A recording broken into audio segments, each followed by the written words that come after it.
So I'll just start by introducing Alex and just give a little bit of background context and detail about his work and I suppose what we're going to be talking about today. Alexander Gerber is a full professor and program chair of science communication at Germany's International Rhine-Waal University, and he's a research director at the Extramural Institute for Science and Innovation Communication. So Professor Gerber is an information scientist by training, and the spectrum of his research crosses what is often seen as a divide between scholarship and practice, working towards science communication as an agent of social innovation, CSR, and generally the co-production of knowledge in responsible, inclusive, and sustainable ways. This work is guided by a transcultural comparative approach focusing on the global diversity of challenges and solutions, and it also includes project or work package leadership in a number of EU-funded national and contract research projects. As of spring 2022, mostly in the area of sustainability, communication, and stakeholder management. Professor Gerber serves on a number of advisory boards, such as the Joint Research Centre of the European Commission, the European Food Information Council, the Science Shop in Bonn, and an international research cluster investigating evidence-based communication about research into the links between dietary intake and brain health. Before returning to academia, scientific entrepreneur, was a founder and editor-in-chief of Innovisions magazine and head of marketing and communications at Fraunhofer for 7 years. So he's a member of the Wellbeing Economy Alliance and is engaged in a number of learning societies. So I suppose Professor Gerber is inherently qualified really to be taking on this really, really interesting subject, and happy to hand over now to Alex. Thank you so much, Graham. Very flattering and detailed. Of course, it'll remain to the participants, to everyone after our session today, as to whether I'm really qualified for this today. I hope so. We brought to you a couple of topics. So the idea is really to provide some further food for thought in the context of this project. And we have gone through, give me a second, how does that work? We have, for the time being, thought that particularly those three topics here would be of particular interest at this point in time: science literacy, social marketing, and then the overall context of the Quadruple Helix, which is of course pivotal in the whole GRRIP context. We can easily astray a bit from that if that's what you as the participants feel like. So if we see in our discussions, in the Q&As, in the breakout sessions, that your interest actually goes more in this or that direction here, I'm perfectly happy to consider adjusting the agenda. So I see that more as a plan of what we could do. If you feel at some point that we should focus more on something in particular, do something more in depth and so on, then please don't hesitate to say so, because I think these engaging online events should be there for you and not for us to share our presumed wisdom. So I hope you can hear me reasonably well. I've seen colleagues nod, so I guess everything's okay for us to start. Indrani, thumbs up. Okay. Apparently there was a bandwidth issue, but first, let's hope that's just technical and not intellectual. And second, let's hope that it's not permanent. Anyway, so let me try to share some thoughts with you about science literacy, which is something that many of us probably have heard and dealt with before. And for many of us, it may have been even a motivation to go into an RRI project such as this, because we felt that there is this lack of science literacy in the wider public. I'm trying to take a more empirical look at the subject matter this morning, as shown by the empirical social sciences now over many decades, really. We're talking about a long history of media studies and psychology research and so on. People rarely actually reject evidence. So this is already part of the fake news, that it is a common pattern that people actively and consciously reject something that they are being told is apparently true.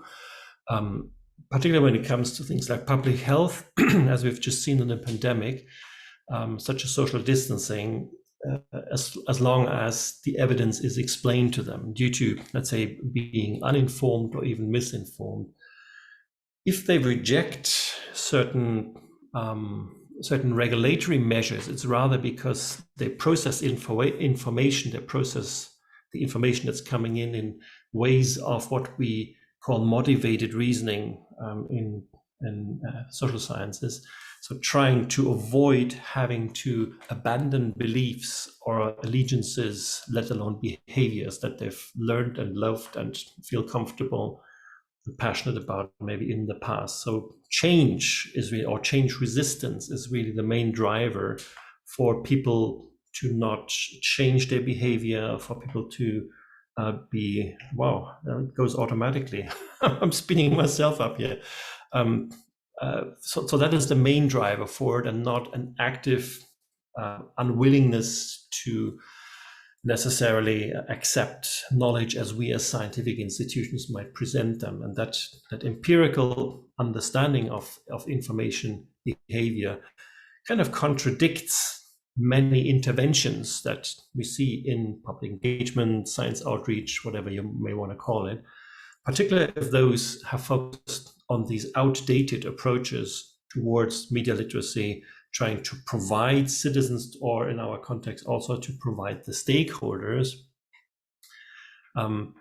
with technical competencies, scientific knowledge to absorb relevant facts or overcome their ignorance, which is an even worse framing. So instead, a more evidence-based approach towards this whole issue of science literacy would be the aim to understand the motivations, to understand the reasons for people, for stakeholders to engage or to reject certain information, to work with it, to process it, to join your events in the end, or also to accept certain policies before designing then tailored communication solutions, which of course then the project has done in so many different ways.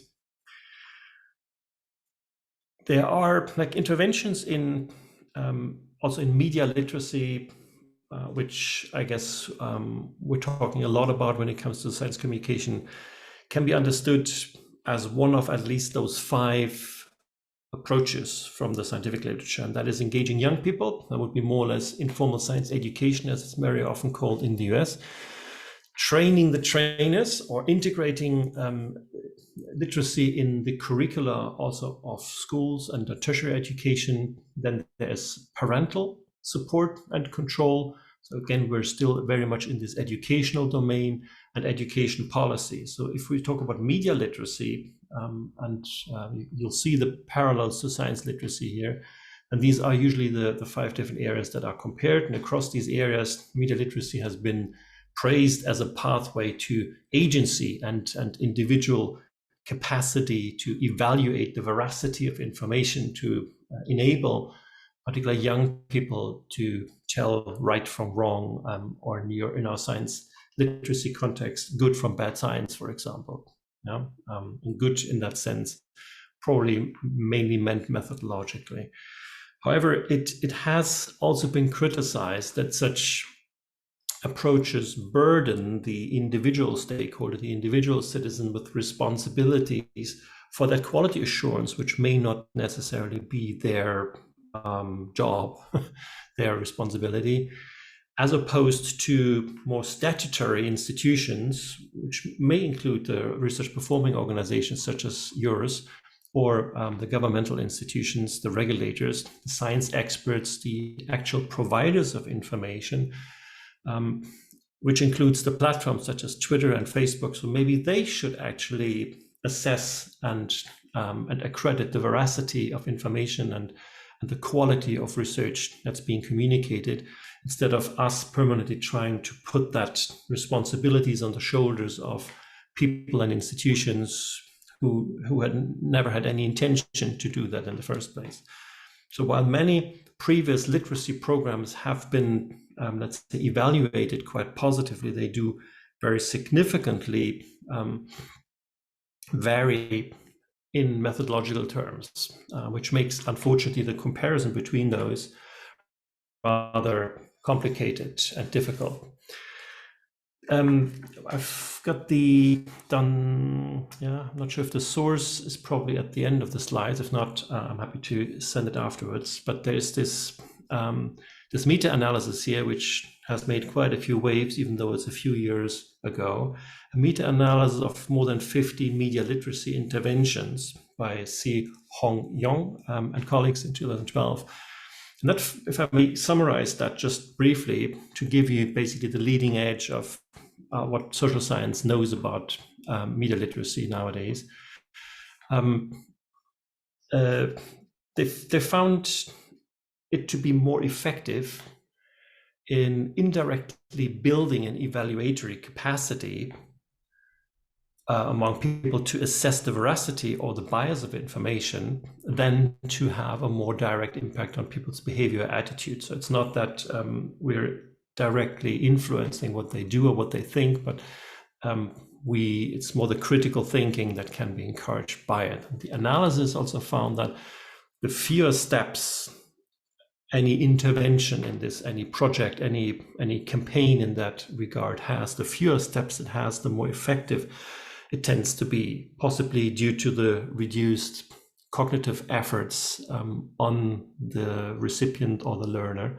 On average, a repeated exposure to similar contents and information also leads to greater effectiveness of the campaign. And it should also not be underestimated that many of these literacy interventions have actually no effect at all, which evaluation has shown quite drastically, if not even a negative one, which is quite concerning when you look into some of these case studies, which means that something that's well intended, a literacy campaign, can actually cause harm in an information sense, have a negative impact. Yeah. Outdated methods such as checklists, for example, or for users to evaluate websites, like check for these characteristics of the website and then you know whether it's fake news and so on. They can lead individuals easily astray. They can consume a hell of a lot of time and people get frustrated about it. They provide a roadmap potential for purveyors of disinformation because they know kind of what we're trying to teach people not to do or what to focus on, hoping to evade those media literacy checks. There's this great white paper here by Woolley and Joseph, referenced at the bottom, which came out like 2 years ago, which summarizes that very well. It's secondary literature, but it's a really good summary. So confronting disinformation requires more than just increasing people's technical understanding of how media work or how information is being transmitted and consumed nowadays, which indicates a rethinking from the, let's say, media literacy towards information literacy. We could, and we're not going to do that because we don't really have the time, but I just wanted to point you to a highly interesting development in the last few years. We call it inoculation theory. It's from social psychology mainly, driven by colleagues in Cambridge and by colleagues in the Netherlands. Can't come up with a name now. Never mind. The idea is that instead of trying to repair the misunderstandings that happen and trying to encourage and empower people to tell good from bad, that we can kind of inoculate them with that knowledge to prepare them for those moments of dis and misinformation. And these campaigns have proven to be fundamentally more effective than any of the fact checking and so like the corrective mechanisms afterwards. So just to summarize it very briefly, you kind of deliberately dispense weak counter arguments against a certain topic. So you have this marine research topic about sustainability, about biodiversity in fish population or whatever, and then there are very common counter arguments by maybe, I don't know, the fisheries industry or whoever, and then you kind of prepare people by dispensing those counter arguments to generate some form of a resistance within the recipients, as it says here, enabling them to maintain their beliefs and to strengthen those in the face of a real infection in the future. Sounds very abstract, but there is, as you can see here, there are actually specific steps that you can take. You present them in these kind of trainings. You present them with a threat so that they actually feel a trigger that they need to concern themselves with such a topic because their worldviews and their convictions might be threatened. Then we have the second stage, which is called in the theory of refutational preemption. So you preempt, so to speak, what others could argue against it. As I say, it constitutes the cognitive part of the process, the recipient's ability to activate their own argument, future defense. And then we have this delay phase where certain things need to trickle in and sink in, and then the actual involvement.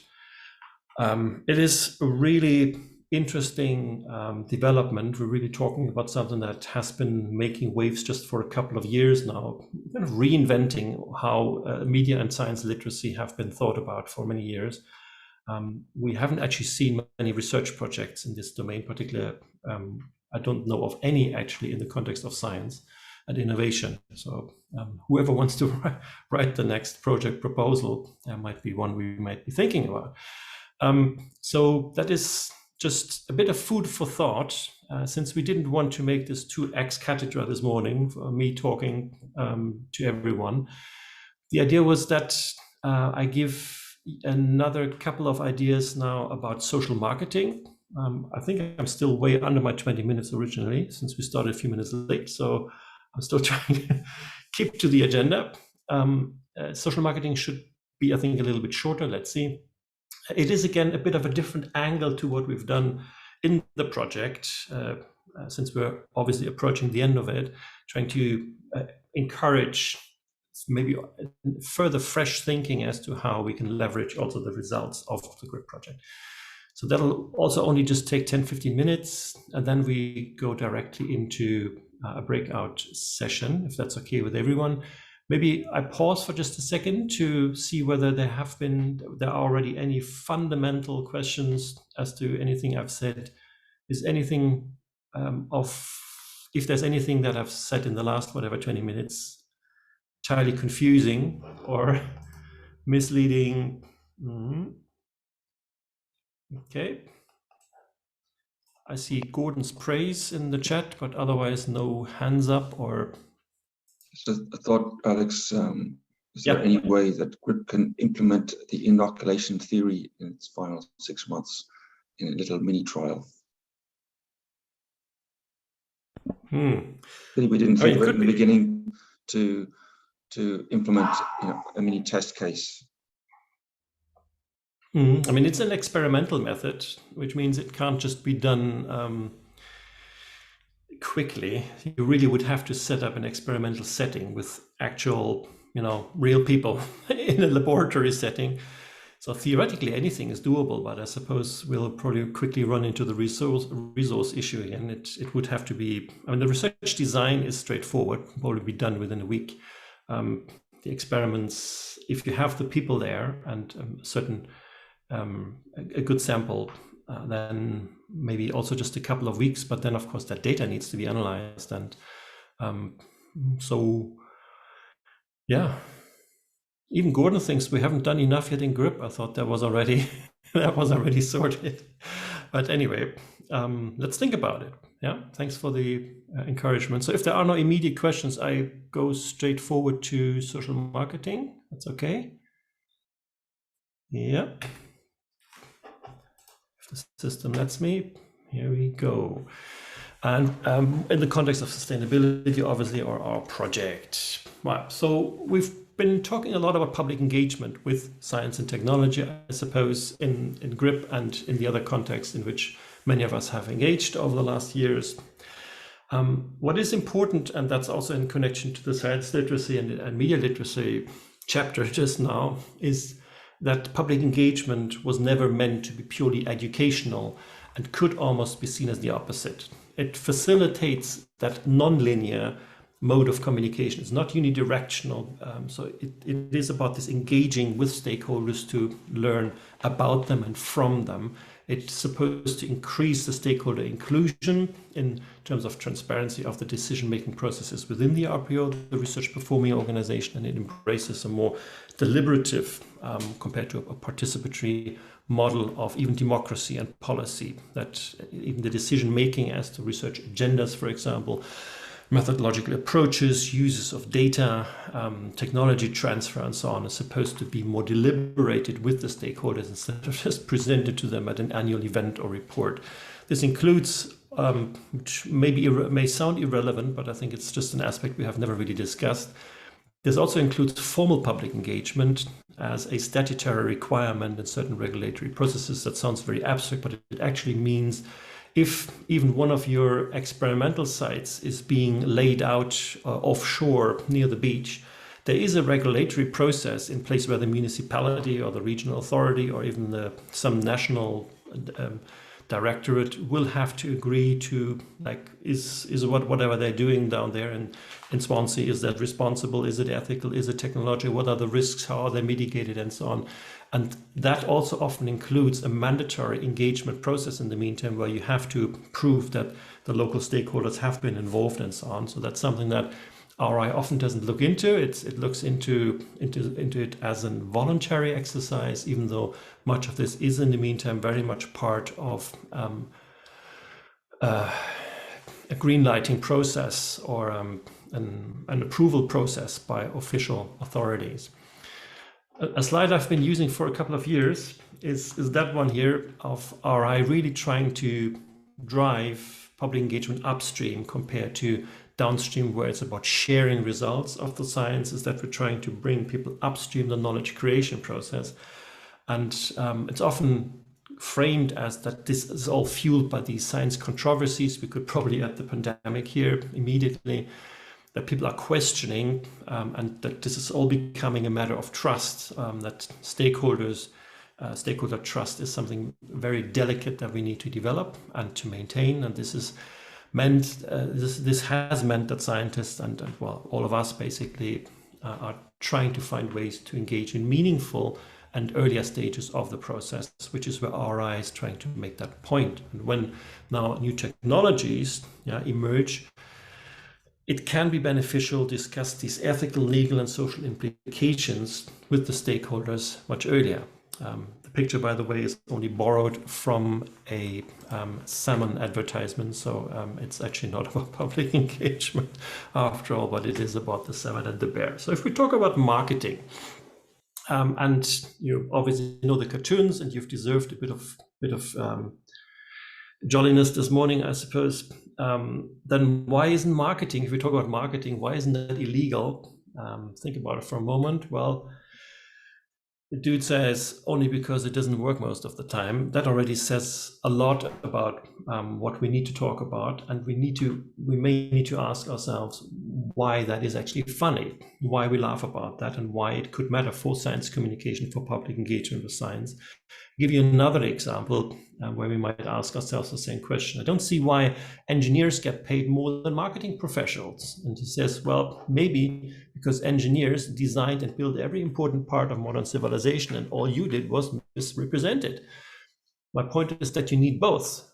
You really don't. So the appreciation of effective communication, outreach, stakeholder engagement, and now social marketing, what we're talking about in the next few minutes, is something that may also be a challenge actually in your, if I may put it like that, STEM environments where people with a more social science or even arts, humanities background are often considered second tier. Like, if you can't build it, if you can't design it, if you can't help us fix it technologically, then you're an afterthought. Whereas RI, as if you just recall the image with the bear and the salmon, I suppose it was a salmon anyway, it was a fish. So that fish swimming upstream, meaning we're trying to bring engagement much further upstream that knowledge creation process, and therefore not being an afterthought, but if anything, actually the first consideration before we go into research, before we go into the development stage, before we go into technology transfer, that we ask ourselves, why are we doing this? What are we doing? How are we doing it methodologically? I think these are important, well, essential points really, also about marketing. One more example here. You could think about, you could think that these young gentlemen here may have had one or a few beers too many to connect their socket like that. I mean, at the moment it floats. I suppose the problem starts when it sinks. Why am I presenting this? Because this is actually a social marketing campaign for a really important scientific topic, as you will see on here. It says then the slogan was 8 of their organs can be donated. Luckily for us, their brain is not one of them. So this is deliberately making use of humor, obviously. I don't have to point it out. And this was one of the most successful social marketing campaigns, in that case by a Belgian organization, I believe, for organ donation, I suppose, and I hope that you all have your organ donation passes in your wallet.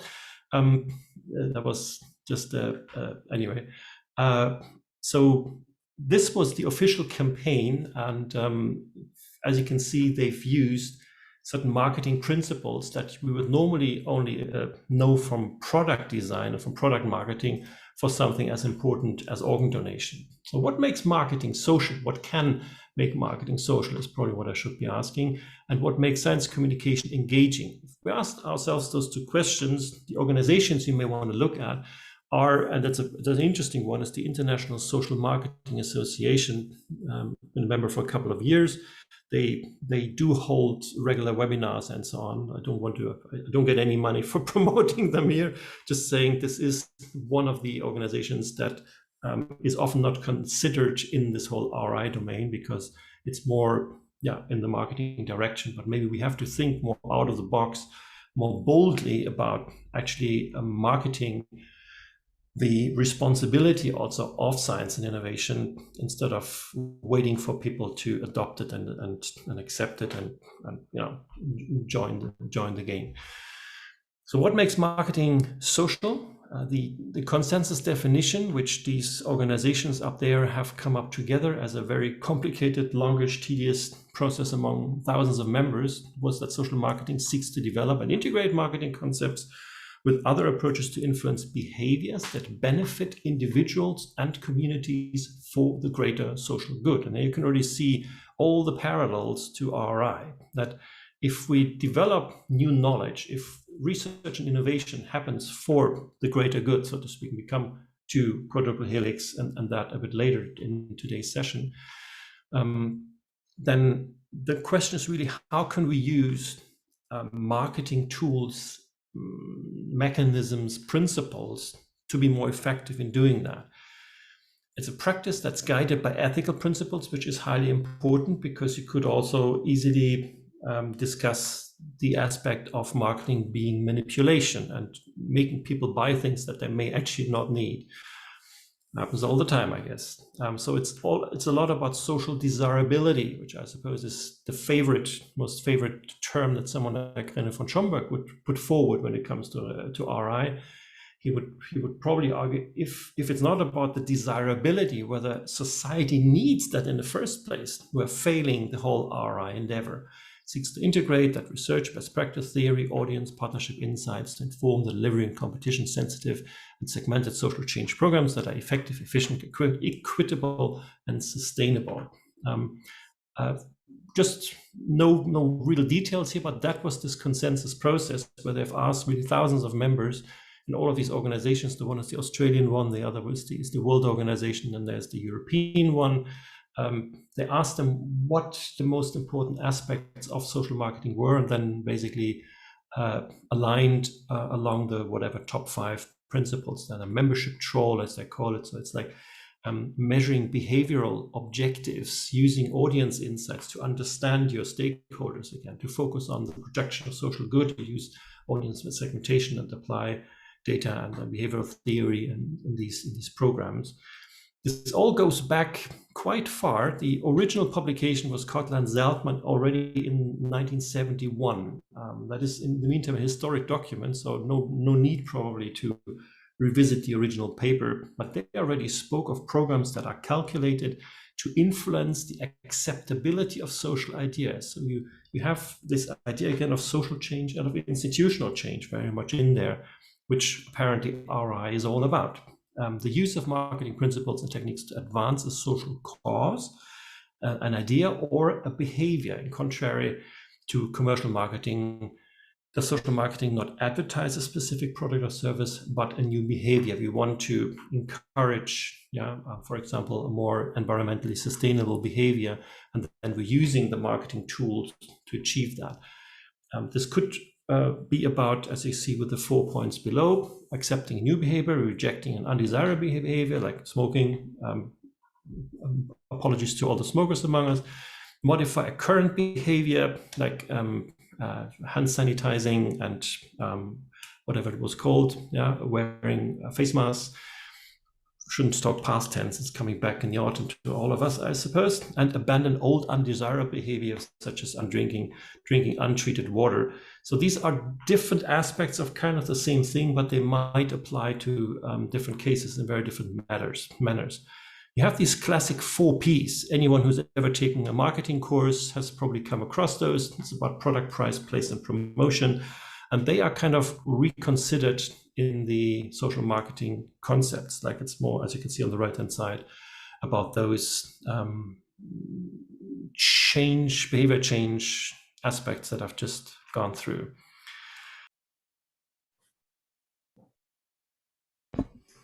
Okay, we're assuming that everyone's back, which you can never really tell in these online meetings, but the idea was to leave you with another couple of reflections on what we have been doing in this project for the last few years. The Quadruple Helix, again, a bit more of a provocation, I suppose, and then let's see whether we do what we had originally planned to break out into groups, or whether we have what was just very fruitful, I think, joint discussion. So the quote just a second here, it doesn't work here. The quote I selected this morning, lunchtime in the evening, in whatever, about this topic is from Ulrike Feld, a colleague from Austria, Vienna, who's been working on this long before we started calling it RI. And she already wrote in 2016 about what she called a more adequate blend of knowledge and experience. Now, it goes back quite a bit also to the literacy dimension, that obviously what you have is the knowledge, the technological expertise, the technical knowledge. What we're more interested in is how can we bring in and integrate, include stakeholders' experiences to then make it almost a natural process in the end of those technological solutions and that knowledge to diffuse, as innovation does, to diffuse into markets and into society. And it's finding that what she called an adequate blend between those two is what RI is really, what the raison d'etre is, why we need to do it. And the idea here was to try and reflect for a moment about, and it's not just me finding the answer, but more asking a few questions as to how far our project has taken us on that journey. The 3 main points that came to mind to me was that this is all about the ability to reflect on how to place those public interests that we're apparently interested in at the heart of the research and innovation enterprise of the institution.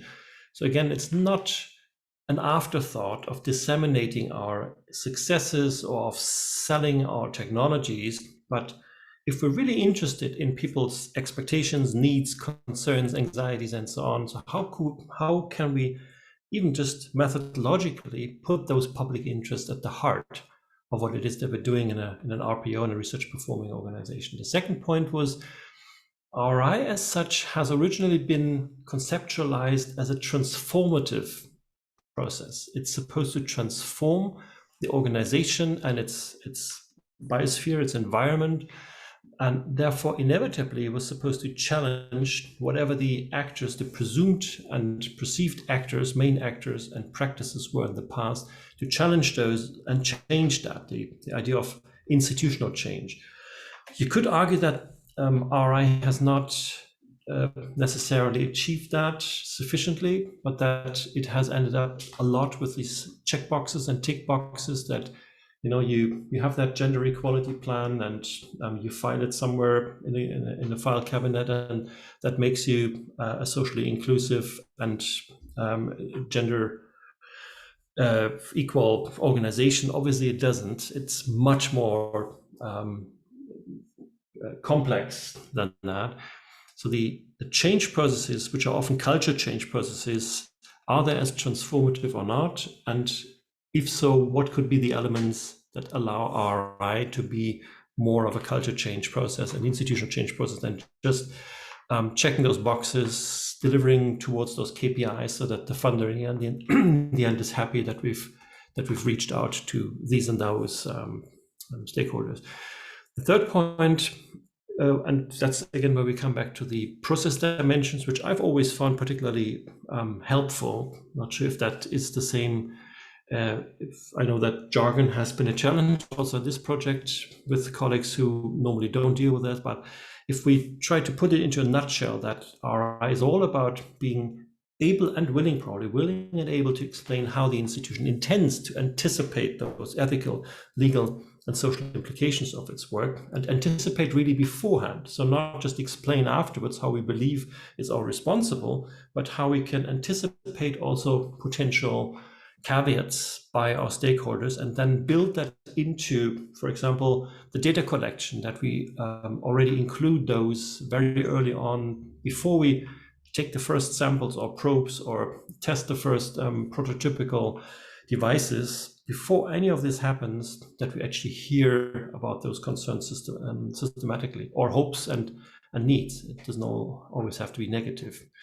So how the institution intends to anticipate those implications, how to include those stakeholders, and we will come again about this downstream and upstream. So as early as possible, or let's say as early as it makes sense. Sometimes it might be counterproductive to include certain stakeholders too early because, for example, you don't have any answers yet as to the legality or the business model, or if you don't know what the exhaust or the discharge is going to be, or certain risks are going to be, then maybe don't go into a discussion where you may be facing, difficult conversations, but try to get those answers right first before you reach out. So it's also this finding the sweet spot, the right moment when to engage with whom, in which way, and how to reflect and respond to those anxieties or caveats or needs or expectations. That's basically what this entire project has been about, obviously. We've